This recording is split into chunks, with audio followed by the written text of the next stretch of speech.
A is an attraction system. So what that means, another dirty word that many people hate, marketing.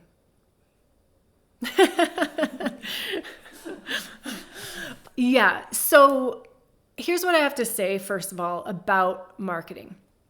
I always think about when I see ads for Pizza Hut or something, I'm like, we all know what Pizza Hut is. You would think they were so popular, like in the 80s, got the memo, we know what Pizza Hut is. Why do they have to keep advertising to us? If Pizza Hut still has to keep reminding us that Pizza Hut exists, then we also need to market. I understand why it's hated. It all kind of comes down to, I just love the work I do. And it's, I got to do sales. I got to do marketing. And it doesn't just suck just because it's like, I didn't get into business to be a marketer. I got into business to do my craft. But it also sucks because it's the Wild West. It is like having to constantly make decisions and strategize and be, what am I going to post on social media today?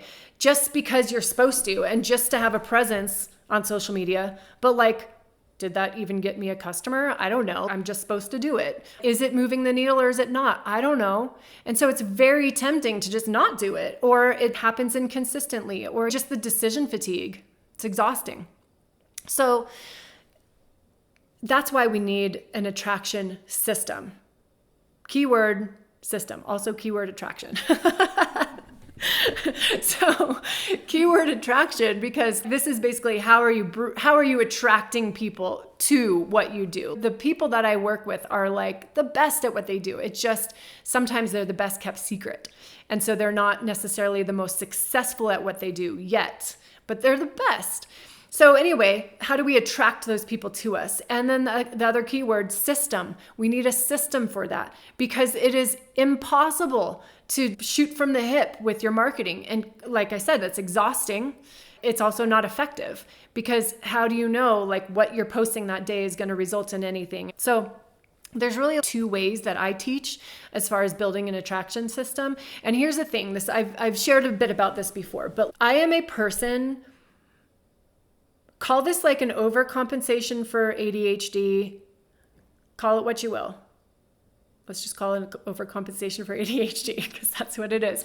But like, I systemize everything, because for me, and I learned this early on, I learned this in my first career job, is like if there's too many moving parts, it's, do this, do this, do this. I'm like, I don't know how to do I don't know how to take action. I'm paralyzed. I'm stuck. Because like, even if I get it, I understand how that works. I'm like, what do I do first? And then not only what do I do first and how do I do it now, but then keep doing it and then just like stay on top of all of that. It's too much. It's just too much. So what I learned to get really good at is systemizing everything. Ask the people who came to my wedding, like it was ridiculous. But it worked. Like we went off without a hitch. Anyway, I won't get into that. It's a side story. I'll tell you another time. But the point is, with marketing is one of those things, especially when we talk about social media and content marketing, it's constant idea generation, constant strategy, constant decisions. That is too much. Like if your brain is being used for that all the time, then you have no brain energy for the work you do. And if you're using your brain energy for the work you do, which is why you're in business in the first place, you don't have the capacity to do all that stuff, which is why it slips and that's why it falls away. So when we have a system for it, it's like, how can we take what works, take the best practices? This is what the 7-figure and 8-figure and 9-figure entrepreneurs have figured out, and they do regularly and consistently. But how can we take that and actually turn it into a system that I can plug myself into, and it runs basically on autopilot?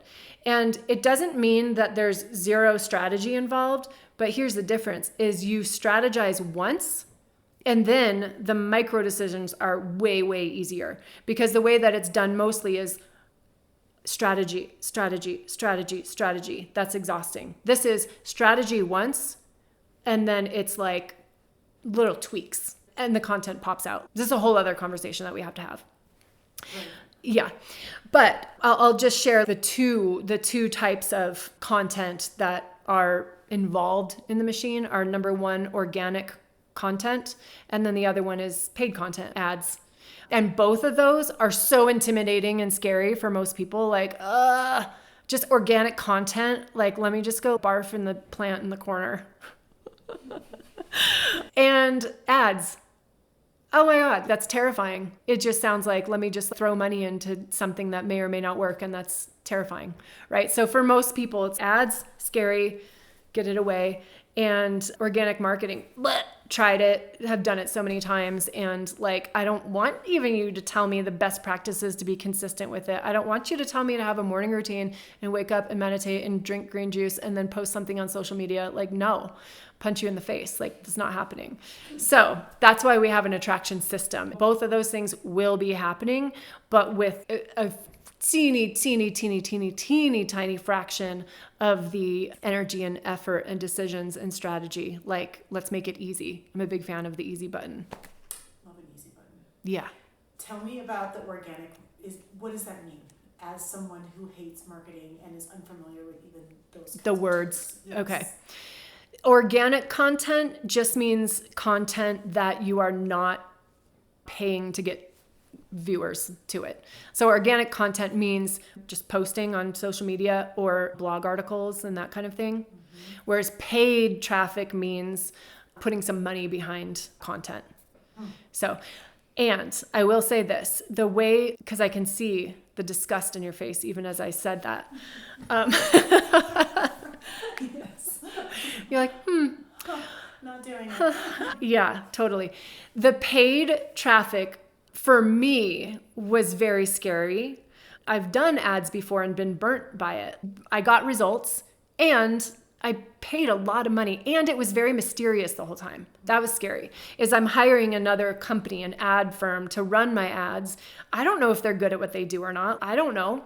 At the time, it was kind of like, is this to be expected? Is the amount of traffic I'm getting from, and then am I selling something that covers the cost of that? And then does it become valuable long-term and all of that? So here's where I mentioned these 5 levers, if I'm a Brit or an American. So the 5 levers kind of intersect. So we talked about like how stackable offers do a lot of the work of actually building a relationship and building trust, which helps you charge premium rates. It helps you get more customers, like all of that. It fills your pipeline. So that's like, so it bleeds over into the conversion machine in a way. And so with the attraction system, when we have the paid ads, like when we run paid ads, that works beautifully with our stackable offers because you're running paid ads to your gateway offer. You're not running ads to free opt-in to my email list, and then I'll email you a whole bunch of times and hope that you decide you want to be a customer. Or you're running ads and they're just like sort of lurking on your social media site and they think you post funny memes, but they're never going to buy from you. When you run ads and it's linking to the gateway offer in your stackable offers, the gateway offer and the ads offset each other. So it's essentially free if you do it right. And that's what we teach you how to do, because there's also a way I learned from my personal business mentor, who's like one of those pushing $1 million months kind of guys, where we're seeing 10 times cheaper in spend for the same results. So imagine, for example, you could pay $3.50 to get 1,000 people to look at what you have to sell. Like, where can you do that anywhere ever? Like, you cannot. So, and the thing is, it's so much simpler. That's the thing. You hear these things and you hear the bros, the marketing bros. I'm not one of them. That's why I have my alter ego Brody, to show up when I need him to be like, let's do this. Oh, that's my alter ego bro. But like but it's actually very, very simple. It's literally just knowing the system that does not take all your thinking power, that doesn't take being a marketing genius. It's just literally follow the system. Like I said, I like to operationalize best practices. So it's, if the people who are making $1 million a month are doing it this way, teach me exactly what you do. let me turn it into a system. Let me share that with others so we can just all plug into that and make it easy on ourselves. Because the people that I work with, the service-based entrepreneurs, the expertise-based entrepreneurs, are not in business to become full-time marketers. That's not their passion. And so how do we make that easy? So anyways, when your stackable offer and your attraction system, they counterbalance each other. So it becomes free to bring in new customers. Again, you don't hear that anywhere. What's your cost per acquisition? 0, but not only 0, infinite, because if you have that nailed, you scale that. If you're like, if I put $10 in and I get $10 out, but I also got a customer, why would you not do that all day? If you can put $10 in and get $15 out, or $20 out, or $30 out, where's the machine for me to plop my $10 in constantly? So that's what the attraction system is designed to do. It's okay, let's make it as easy as possible to plug our expertise not into easy content forms that just happen. And I show you how to do that. And then how do we put a little money behind it in a way that it's bringing money back? And then if you really think about this, just let's stop here in our scale method, in our 5 levers. Yeah, it's actually lèvres.